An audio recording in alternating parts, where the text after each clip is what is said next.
amaat contentement jàkkaarloo ak yéen tey ci beneen thème bu bees muy éducation et valeur tey yarin bi moo xam ci école yi moo xam ci mbedd bi moo xam ci kër gi gisatuñ ci dara tey jikko yi dafa yàqu lépp dafa yàqu ma ci dalal nag ñi nga xam ne ñoom laa ci tàmm di dalal ku ci mel ni sama maman Kiné maa ngi lay nuyu. asalaamaaleykum mbokku internet bi rawatina waa 7 Vision Pro maa ngi leen di nuyu moomoo bu baax a baax ku si nekk sa tur ak sa sant di leen jaajëfal di rafetlu tamit ci teewaay bi ci 3e numéro bi nga xam ne tey jii nii mooy thème am solo bi nga xam ne tey moom nga woote maa ngi lay jaajëfal bu baax moomoo. Leyti maa ngi lay nuyu.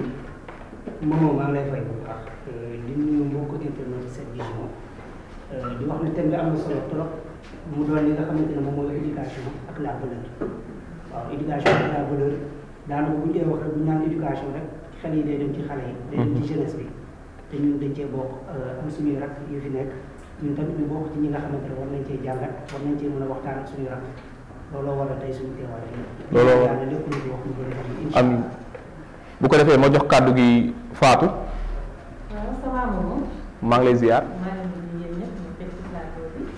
maa ngi nuyu ku si nekk sa tur ak sant la ziar ak suñu internet bi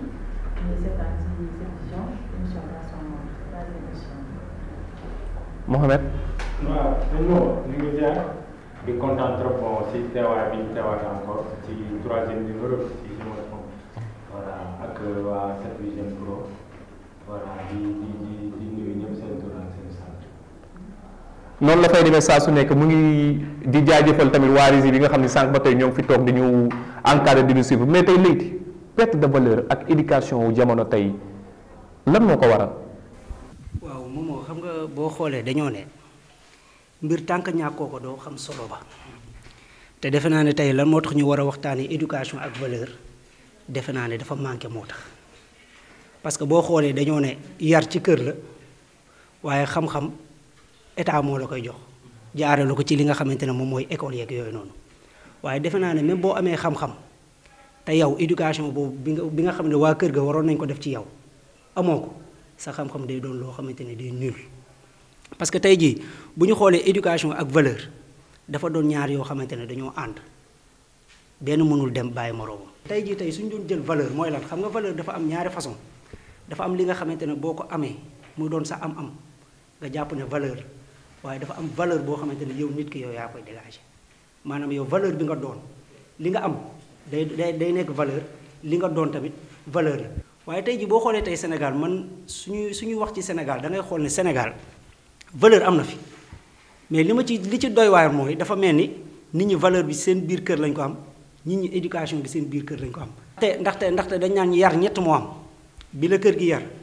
bi la mbedd mi yar ak bi la yàlla di yar bi la kër gi di yar nag moo gën a tuuti ci yar. fa laay ñëw après ci yow Ndeye Fatou éducation ak valeur. ñàkkum yar bi ci dëkk bi rawatina ci mbedd mi ci école bi ci société bi tey boo ma ci doon wax lan nga ma ci mën a jàngatal. loolu moom dëgg la moom éducation ak valeur moom dafa nekk lu am solo ci dundu doomu aadama parce que bu njëkk ba yaay yi dañ daan am jot comprendre nga di toog di yar seen doom yi ci biir kër gi léegi jot boobu léegi moo amatul parce que ku nekk boo xëyee yaa ngi daw utu ji loo am yow da ngay nekk ak sa papa guddi ba guddi nga koy gis léegi xale yi sa mënatuñu seen papa yi. loolu la parce que léegi jotu éducation yar gi ci boppam léegi moom nit ñi ñoo amatul temps toog di yar da ngay toog xale nga jox ko téléphone jox ko juddukaay yëpp muy def lu ko neex doo xam ci li muy nekk doo xam ci muy gi te néegam lay toog yor téléphone am doo xam ci li muy dugg si nu muy génn léegi daal temps bi yar xale yi temps boobu la parents yi amatul ba nga xamante ni moo tax jamono ji yàqu xale yi léegi dañoo am fit ba nga xamante ni dañuy def yoo xamante ni moom la Leyti doon wax léegi ci mbedd mi dañuy ñëw toog seen kër na mbat li Leyti di wax seen yaay boo waxee sa doom bu génnee dëkk bi toj nga ne sa doom moo def li ñu ne noonu mel woon nii yarew ma ko nii fekk na yow di nga def li la war sax mais après mbedd mi parce que bu njëkk ba sa doom doo xale daan def lu du yoon nga jël ko dóor ba muy bëgg a dee mais fii léegi koo fi doom yóbbu dafa gis ña ma wutoo doo doomu kenn koo fi dóor mu porte la plainte xale yi sax dañ koy dóor sama lay tënni tat dama lay porte plainte dama lay yóbbu police parce que léegi jamono ji moo yàq ba nga xamante ni mooy loolu daal. Mohamed est-ce que léegi yar amati na. moom.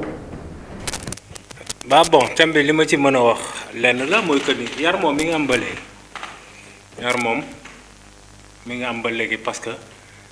ñi daan yar mu nekk seen famille nekk seen direct ñu ngi continuer di yar ba léegi xam nga bu ñu nee éducation ak valeur ñoom ñaar ñooy dem ensemble maanaam éducation da nga koy conformer ak lii sa valeur parce que boo ko attaché wul ak sa valeur rek yaa ngi jël beneen éducation amul sens comme xam na tu peux pas être sénégalais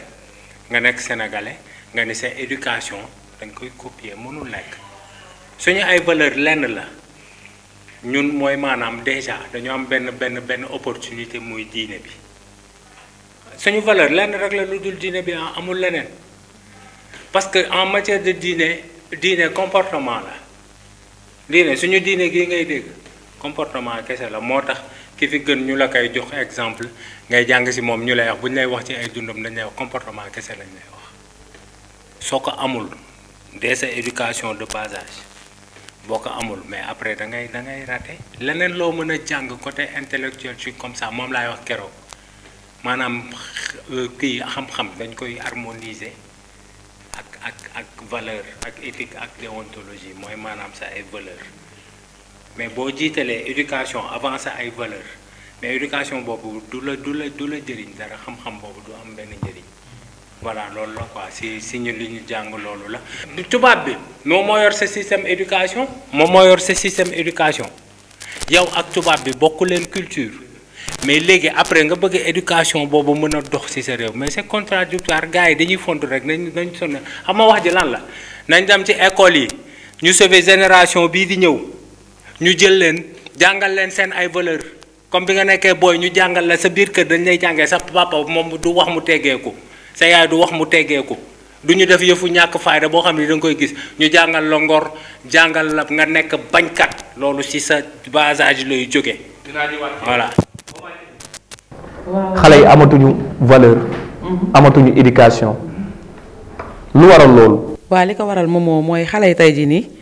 boo xoolee en général xale yi tey da nga gis xale boo xam ne tey 16 ans la am tey xale boobu tey am na doom kon xale boobu am doom tey jii nii tey mënul yar koo xam ne tey moom lim ko magee bariwul. kon kooku mënul yar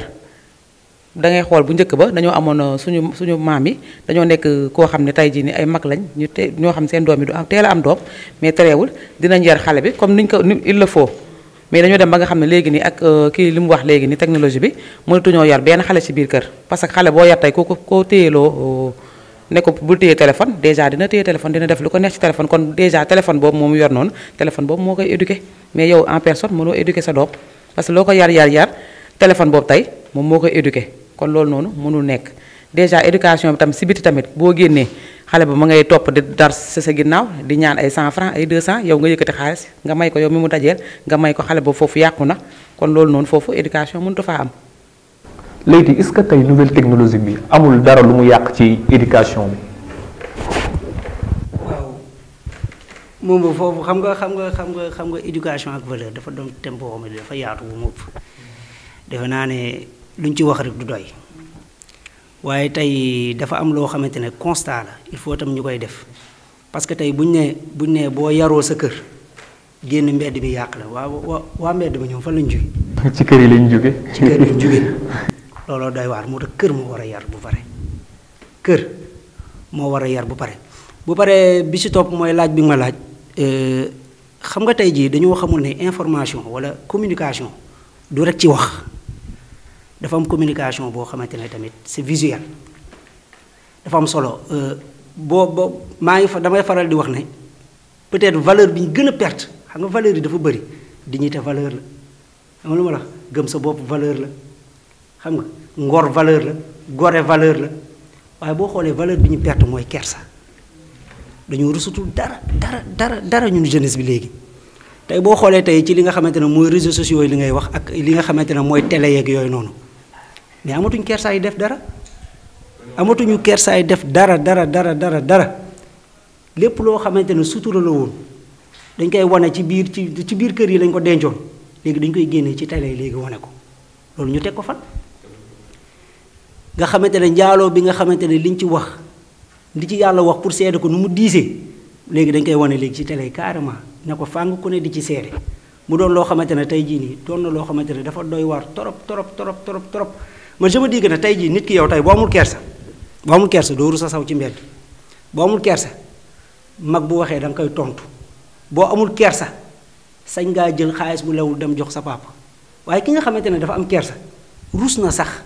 jël loo xamante ne sax lu lewul la teg ko ci loxo yaay mu koy lekk muy dugg ci biiram ki nga xamante ne am na kersa war naa mën a rus loolu. Ndeye Fatou question bi benn la rek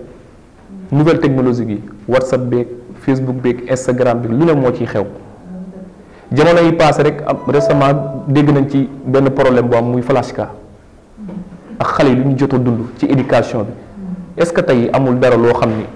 lu mu yàq la. li muy yàq moom internet bi moom li muy yàq moom bari na mi ngi defar gaa mi ngi yàq parce que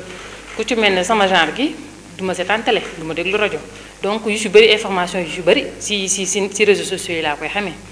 comprendre aw ma temps toog di seetaan télé du ma xamee lu xew sama téléphone laay toog connecté wu xam yu bëri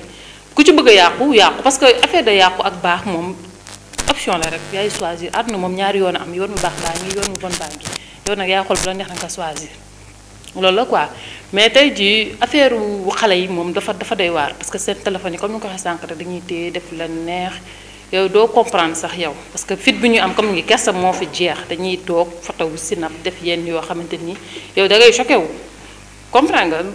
dafa doy waar daal ba nga xamante ni daal kenn mënu wax dëgg. Mohamed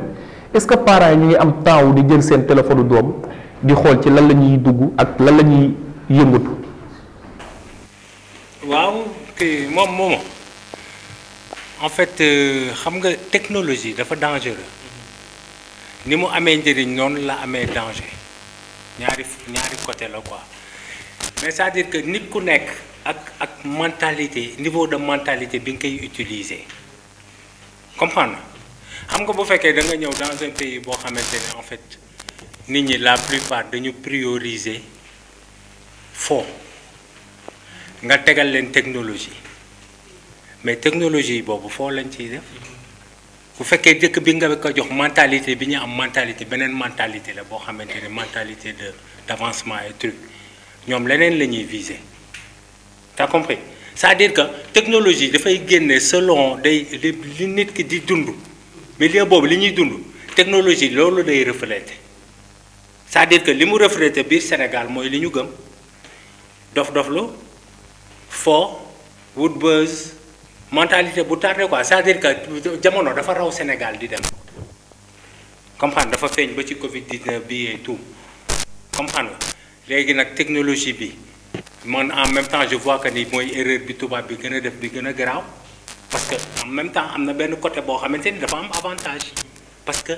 nit ñaa ni ngi conscientiser yenn nit ñi maanaam ni nga koy jëlee su fekkee lu baax nga ci jublu da nga cee am lu baax su fekkee tamit lu bon nga ci jublu da nga cee am lu bon. boo demee ba nga xam ne amatoo kersa xam nga amatoo ngor xam nga soo wax day deñ yooyu yëpp mais loolu nekkatoo nit yow da ngay jàpp ni nit jëmm ngay def mais nit dafa am lu koy dundal mooy maanaam yooyu ngor dignité loolu mooy tax nga nekk nit mais su xasee ba deñ ci yow maanaam nite woo da nga nekk benn xottu nit buy dem nii rek quoi. dinaa ñëwaat ci yow Maman Kiné tey internet bi lu mu yàq bari na. waaw internet bi lu mu yàq bari na c'est parce que xam la moo tax internet bi yàq lu bari c'est parce que ñun suñu xale tey suñu doom tey dañoo toppandoo tubaab bi ñoo toppandoo dañoo roy ba dàq parce que dañuy gis ay ji seetaan benn dara ci seen téléphone wala ci benn feuilleton yi léegi lu kooku di wax ñoom loolu la ñuy répété ci seen parents yi te alors que ñun suñu parents yi ñemewu ñu woon taxaw di leen wax naan carrément da ngay fen wala li ngay wax du dëgg yaa ngi dégg di weddi li ñuy wax wala di def fi kat xamul ñemewuñu ko woon mais tey jii ni internet bi tey loolu mu yàq tey dafa bëri carrément ci xale parce que dañoo roy ba dàq mënatuñoo gis ne carrément tey xale bi mën na wax li parent wam dafay osé di ko wax loo xam ne tey jii nii yow mii tey ñeme woo ko wax ci say parent mais xale bi tey day osé taxaw di ko wax parent kon li internet bi yàq tey dafa bari. tey léegi tey est-ce que tey mag bu yarawul mën na yar gone parce que tey da ngay xool tey da ngay gis mag bu jàkkaarloo xale jàll ko baat et defal noonu def nii xale bi bu ko gisee bu fayoo ñu ne xale bi dafa ree warul tontu mag bi. boo xam nga tey jii bu ñu waxee mag xam nga ñun tey bu ñu joxe exemple rek dañ naan mag ñi ñoo yarawoo xaw ma mag ñi dañoo dem ba jéppi xale ba léeg-léeg lu ñu jekku teg leen ko doo comprendre waaye daf ci am loo xamante ne moom moo am solo mooy gis nga moomoo yar kese doyut de gis nga yar sa doom boo ko yaree bu pare da nga koy seetlu mag ñi loolu la ñuy fàtte léeg-léeg da ngay yar sa doom rek na pourtant yar naa ko de non non boo ko yaree bu pare da nga koy seetlu gis nga say biir doom dina ci am kenn koo xamante ne force dina la giir mag te yow yaa koy testé da ngay yar sa doom bu pare nga koy cooytu gis nga léeg-léeg boo waxee mu dëgëral xamal ne kii daa am fu mu jëm bu boobaa nag wala da ca war na nga def ko ba mu saf-sap bu ñu jógee ci kër yi gis nga moomu dafa am loo xamante ne gis nga nit ñi ñoo ngi koy bàyyi di ko seetaan waaye dafa doy waar de moomu dafa doy waar torop muy télé moomu télé yi bàyyi nañ leen de bàyyi nañ leen bu baax a baax a baax a baax a baax ak seen liberté bu baax sax moomu comment ça se fait que ñuy tànn ay personnalité boole ci ay ñoo xamante ne dañuy wooyee seen bopp ne ñun dañoo dof boole ci seen bopp ñoom ñiy wooyee seen bopp ne ay immature lañ tey jii ñu ne ñooñu tey ñooy personnalité yi moomu dafa doy waar tey jii nii bu fi amul benn juriste boo xamante ne day def benn conférence di wax lan mooy droit wala mu am benn conférencier fii ñu tànt fii di wax lan li nga xamante ne moom mooy diine tey jii waa immature bee aye immature bi mooy fees dell moom il faut gars yi ñu xam ne télé du dancing télé bi léegi foo rek a ci am Rismon Djizz Dakar ne dort pas show immature boo xam nag ba kañ tamit nag moomu ñu war a jàpp télé yi daanaka yow daal boo ko deful rek ñu ne yow doo am buzz gis nga sàng moom mu ngi wax lu am solo Lamine mu ngi wax lu am solo gis nga tey jii nii sàng day faatu mu ngi naan xam nga tey jii sama téléphone kenn mënu maa contrôler ndax kenn ku ci nekk mënuñu sa papa ak sa yaay mënuñu la yar bu pare nekk police sa ginnaaw di la topp di la dóor gis nga moom gis nga Facebook bi boo buuxee gis lu la neexu bu la neexee nga annuler ko bés ne dootuma suivre notification boobu su la neexee nga def ko ne dootuma suivre notification masquer notification wu boobu mais dafa mel ni tey jii Sénégal ñun tey dafa mel ni li ñu ñor mooy li nga xamante ne amul benn njëriñ amul benn xaru xaw ma nag gis nga léeg-léeg day dem ba benn moment da ngay jàpp ne sa ñoom dañoo maar di divertir mu doon loo xamante ne nag dafa nekk loo xam dafa doy waa beneen di stop mooy tam état bi tam bu fekkee éducation bu dee éducation waaw aja bismillah Fatou lu tax kersa bi jeex ci réew mi kersa amatul tamit c'est réciproque nga nit ki mu ngi ko wax te doo ko jàll baat parce que xale yi fii ñoom ñëpp a xamante te koo ci wax mu tenir la tête donc nga xamee ni kii dafa réew bu jaru ngay sikkante mu wax bu sori da ngay wax li ngay wax ak moom pare mais boo ko waxee jàll ko baat moom tamit da lay tontu parce que ba naan joxoo ma lekk joxoo ko ba naan xale yi yëpp suñu génération bi yëpp ñun esprit boobu la ñuy doxee comme ko sànq lay di waxee ci série yi man série yii nii damay naan yéen seen une jeunesse bi ñoo leen dooleel ku ci mel ne sama genre bi je suis même pas du ma leen xool mais yow boo du seetaan sax dañ la koy forcer parce que yow boo duggee sa statut ñoom nga fay fekk ñu forcer la ko. dinaa ñëw ci yow Mohamed est-ce que lu tey politique bi dafa bari ci bopp nit ñi ba tax na nit ñi amatuñu temps wu déglu leen éducation bi réer ba tax na boo zappee télé kuy wax ay waxu mbaax sax dañ naan la ah toppal fee xaaral ma dem suivre li nga xam ne mooy série.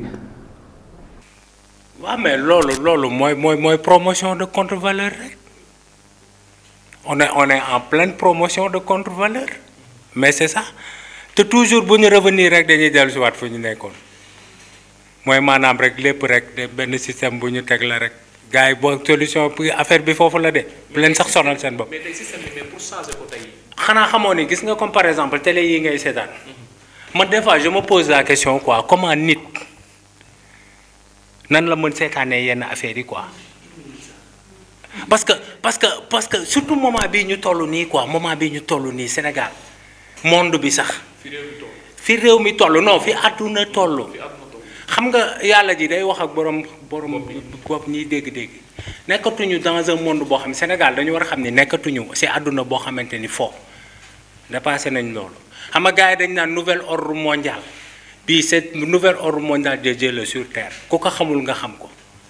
comprendre affaire foo yi nii il faut que le monde teguwaat ci ordre déjà première chose mooy injustice bi déjà il faut que mu deñ loolu c'est forcé ñu dem ba nga xamante ni Sénégal dañu ni dëkku dof la moo tax dof yi ñoo fi am promotion loolu c'est en fait loolu c'est insulte la à notre intelligence nous on est là toog gars yi ñu ngi jëm ci ay situations yu grave Sénégal bientôt nii on va subir encore l'esclavage génération bii di ñëw fii laa ko waxee on va voir nañ bàyyi mu jàll te bañ a xeex lii fi nekk nii di daw nii suñu génération bi ñëw dinañ ñu mere parce que beneen colonisation moo fi nekk boo xamante ni bi yoon c'est psychologique dañ koy jaarale ci technologie bi jaarale ko fépp instant yi ñu ngi perte suñu ay valeur te nag naa leen wax benn affaire de gis nga Covid 19 bi ku ci liirul dootoo ci liir bépp àdduna bi bépp dëkk boo xamante ni sa système baaxul dërmel na la te ku ci yeewul dootoo ci yeewu te revoiraat sa système xool ni ngay respecter l'humanité yàlla ji boroom xel yi lay waxal il faut que ñu dellu si waat suñu ay valeur respecter l'humanité c'est-à-dire que nit ku nekk jox cër sa moroom li mu moom ñu dellee les choses à leur place ki fi nekk jiite yërëm ki ci suuf liñ la jox pour nga bokk ak nit ñi nga delloo ko ci askan bi fi lekk loolu système bi normalul situation bi ñu nekk dañuy dem rek mais dafay gën a empirer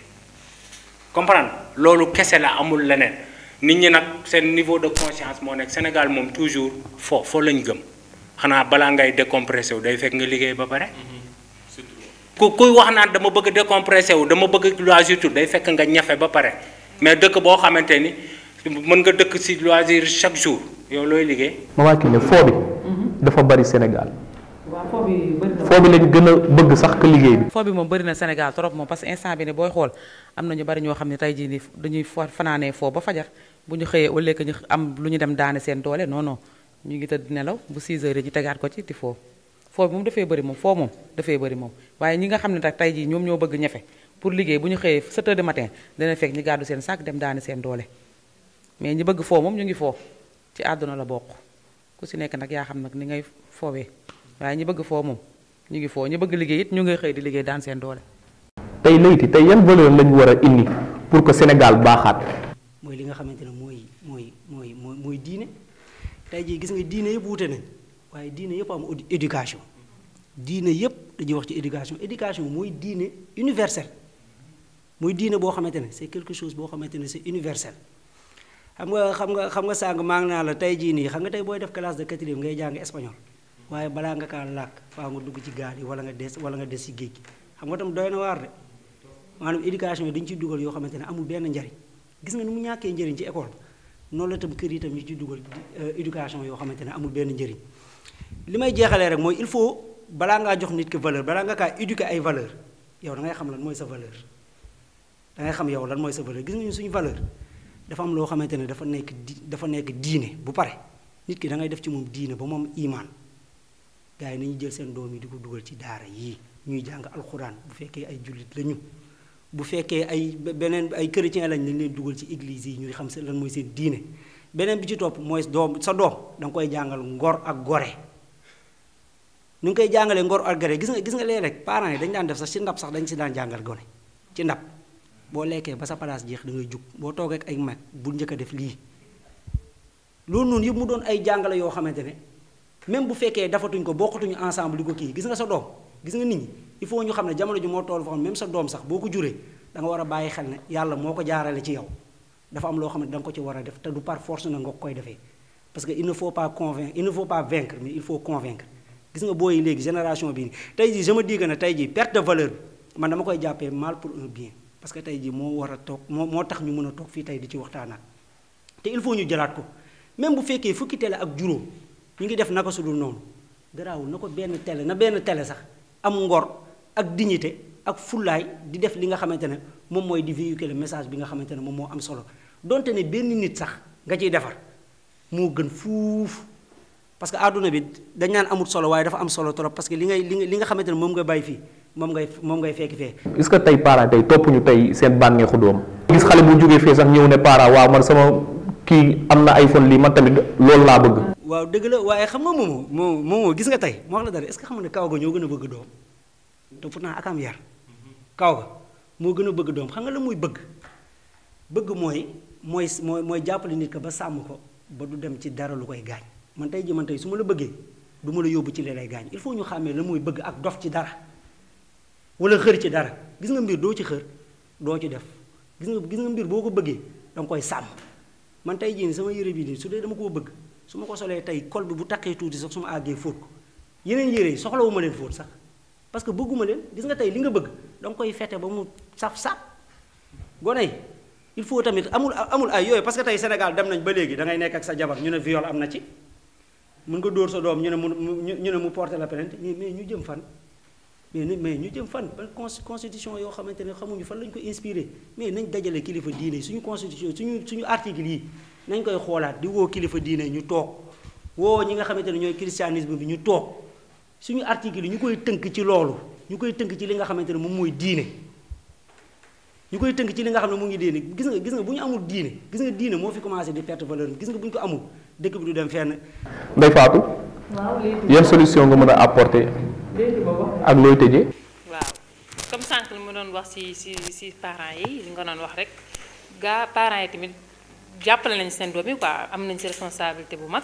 parce que léegi nii da ngay gis xale yi dañuy teel a teg ay greffage teel a def na ko su noonu ñu nga xam ne dañu daan dem ba dugg lycée comprendre nga soog a mën a di teg ay greffage yéen ñu koy def téléphone xalaatuñu ko woo sax bu la kenn daan woo da nga naan yóbbu beneen kër góoree ñi ko woote après ñu soog a ñëw paas la yooyu lañ jigéenee njëkk a woote ñu paas la ñu la am wuy yooyu lañ daan def mais léegi xale yi dañuy yor seen téléphone def nu ko sadul noonu moo yaa ma gën a xam daal nañ gën a yaraa suñu bopp rek defaraat toogaay bi comprendre nga lépp moom ci éducation la yam ak ci diine ñu gën a gëmaa suñu bopp am ngor loolu surtout gëm sa bopp am ngor su lu bari parce que tey jii boo xasee ba ñàkk ngor rek mu ak ñàkki rek mën na la def loolu lu nekk sa àdduna xale ñu gën a gëmaa seen bopp toog ñafe te xam ne àdduna bi lépp fighting la rek dans la vie lu xëcc buy daggu la dikk sama olof bi nag mooy loolu xëcc bu daggu la dikk boo gëmee sa bopp rek yàgg rek dina mës a ñëw ci dara xëyut sotti nañ yaraa suñu bopp rek defaraat toogaay yi. bon fi mu toll nii moom man li ma gis comme solution mooy lenn la quoi c'est-à-dire que xale yi mën nañ leen sauver en commençant ci éducation de base bi c'est-à-dire que il faut que diine bi ñu encadrer ko waaw mooy comme par exemple en premier lieu les daara il faut que ñu formaliser leen bu ñu bëggee dellu suñu ay valeurs loolu moo jiitu. diine bi tey pour jàppale leen est-ce que dina yomb parce que dafa am. mais moo gën a yomb. dafa am kuréel bu fi toog pour xeex diine am beneen kuréel bu fi toog boo xam ni day jàppale diine. day jàppale diine mais lépp loo gis waxtaan la mais ñi nekk ci diine bi mais Sénégal dafa am ay régulateurs xam nga ku si nekk bu joué wul sa rôle dara du sotti parent bi day joué rôle am école ba day joué rôle am régulateur bi mooy maanaam comme par exemple suñu guide religieux et trucs comme ça mais njëriñ boobu la ñu am ci pays ñoom il faut que ñu am taxawaay bu ñu taxaw pour mën a xeexloo parce que ñooñu bu ñu waxee ñu déglu leen mais bu njëkk ba boo xoolee li tax benn génération bi xaw sauvé tuuti mais boo màggee lan lañ alxuraan lañ lay njëkk dugal mu jiitu sa dënn léegi valeur yooyu di jiitu sa dënn mooy tax boo demee école ba sax boo amee lu la war a détourner du la détourner parce que sa base dëgër na loolu la. naa la wax benn affaire bu ñu paree foofu gis nga mag ñi fi nekk xam nga mag kenn du ko yar mag da nga koy sifaay non parce que xam nga lu tax Sénégal dañu ak niveau boo xamante ni mag ñi dañ leen war a yar parce que dafa am mag ñoo xamante ni li ñuy def ñoo ko tey dara jotu leen comprendre nga réew nag bu li koy doxal vers le développement mooy justice répression dafa war a am y'a le carotte la carotte et le bâton jeex na xale yi ñu dem ci bas âge bi dugal seen éducation de valeur jàngal leen fi ñu jàng alxuraan jàngal leen ñoom Lat Joor ñoom parce que ñoom Lat Joor système bii lañ doon xeex ñoom lii lañ doon xeex ay ñoom Serigne Touba lii lañ doon xeex ñoom bu ñu demee jàng dinañ xam mooy kan dinañ xam ñu xam seen valeur léegi nag ñi ci des mooy mag ñi non ku ci def loo warul def que ça soit ci mbedd bi te ne yan bi dal la bu baax amul farale kii ak kii mag ñi looloo leen mën a yar xale yi éducation bi naxante ñoom mag ñi sifaay kese yëpp teguwaat ci yoon loolu kese moo fi mën a nekk sinon amul leneen quant à nag télé yi nekk fii di wane ay ju leen neex xam nga télé yi moom xaw ma CNRA xaw ma daf fi nekk boo xam ne amu fi benn njëriñ t'as compris parce que ba pare bu fekkee dañuy wane ay émission yoo xamante ni parents wu ñuy wax des vrais éducateurs ñoom ñooy seetaan émission boobu mais xale yi kon nu ñuy def boo toogee sa parent gis ko ni mooy sa parent moom loolu lay concentré wu loolu lay seetaan yow da ngay jàpp ni loolu lu baax la li muy seetaan lu baax la mais loolu ngay jéem a roy kese loolu kese la c'est tellement simple ñun bu njëkk ba nii dañuy seetaan télé dafa am heure yoo xam doo sax seetaan télé année scolaire dafa am heure boo xam doo seetaan télé mi ke ngay seetaan point film di samedi nga koy seetaan te boo koy seetaan ay film ajuma lay nekk ngay seetaan sa ay valeur film ay Mohamed film ñeneen ak ñeneen loolu mooy kii mais léegi booy yi lan la ñuy seetaan sexologie moo taxit ministre de la famille des parents et du genre ba ngeen ko déggee war ngeen xam ne après éducation sexuelle day ñëw am na yoo xamante ni c'est des coups téléphonés quoi te yeneen mi ngi ñëw homosexualité affaire yooyu noonu ñun nañ toog seetaan rek régulateurs yi ak ñi nga xam ne ñeen jiite nañ toog seetaan après ñu xool fu ñu jëm lan da xam naa ko kii waaj a dee kii waaj a dem ci musiba bu musibaam bu xamee ni mi ngi jëm foofu day wut ku mu yóbbaale te ku nangu ñu yóbbaale ku ne musiba doo ci rëcc. maman Kiné looy tàggatoo. waaw li muy tàggatoo rek mooy comme li nga waxee ci éducation ak valeur. pour man nit ku nekk yaa war a mën a yar sa bopp soit nga am doom wala amoo doom boo yoree sa doom nag chaque instant. del waxtaan ak sa doom jëmale ko ci yoon ju baax ji maanaam saa yoo toogee am temps waxtaan ak moom del def lii del moytu parce que yow pour man boo toogee ba yenn âge moytu nga yenn yi yàlla musal na la ci. war nga mën a def ba sa doom loolu dina ko ci musal ba nga xam ne tey jii ni waxtaan bi da ciy bokk foo toog rek del waxtaan ak sa doom parce que ku dul waxtaan ak sa doom tamit leneen ngay gis ci biti parce que bu génnee di nga gis keneen koo xam ne dina dugal loo xam ne lu bokkul ci xelam mais à chaque fois booy waxtaan ak sa doom am na yu bari yoo xam ne xëy na yàlla dina ko ci musal parce que bu toogee bu xalaatee man de sama yaay de chaque jour mu dégg sama nopp wala sama papa chaque jour mu dégg sama nopp lii wala laa au moins dinaa jël loolu noonu di ko utiliser ba nga xam tey yàlla na ma musal ci lu baree maa ngi tàggatoo tamit di la nuyu bu baax di la jaajëfal di kontaan si ñi nga xam ne ñoom laa bokk plateau bi ak mbokk internet yi rawatina waa 7vision Prod maa ngi leen di remercier bu baax a baax. ayca mbokk yi foofu la ñuy tëjee seen émission 7vision Pro dans son monde seen émission dans son monde fii ci 7vision Pro nii lay demee saa su nekk tey ñu ngi doon waxtaan ci thème bu am solo muy éducation ñu defaraat jikko yi nañu xoolaat suñuy valeur nañu xam ñun ñooy ñan Sénégal lu ñu bàkkee dafa ñaaw. réew moo xam ni foo kese la ñun ñoo tal foo comme ni ko Leyti waxee ñun ñoo am temps foo mais am na dëkk yoo xam ne fu mu toll nii ay waxu foo sax boo leen koy wax duñ la faale te pourtant fi ñu ngi seetaan ay novelas ñoom ñoo ko créé mais ñoom dañ ko créé ba pare sànni ñu ko parce que xam ne ñun ñoo am jotu seetaan loolu ñoom heure bi ñu koy seetaan ak bu ñu koy seetaan bokkul parce que ñoom defar nañ ko ba pare sànni ñu ko ñu ngi xoolaat leneen la ñu mën a defar pour sànniwaat ñu ko ñoom ñu ngi ciy gagné seen xaalis ñun ñu ngi ciy perdre suñu temps bu dee ndaw nga bu dee xale nga yaa ngi may dégg na nga góorgóorlu sa jàng parce que nit amul dara lu dul say jàng fonkal say waajur parce que nit amoo dara lu dul say waajur nañu xoolaat suñuy bopp xoolaat suñuy comportement xoolaat suñuy àndandoo mag ñi nañuy yaru balaa ñoo yar xale yi parce que mag mënoo jékki-jékki saaga xale ba pare ne nga da nga koy yar loolu mënul nekk waxtaan bi noonu la fa demee woon di féliciter sama ñi ma invité woon ku ci mën ni Leyti ak Maman Kiné ak Fatou ak Mohamed di leen jox dig daje ba beneen émission incha allah rabbi fii ci 7vision Pro.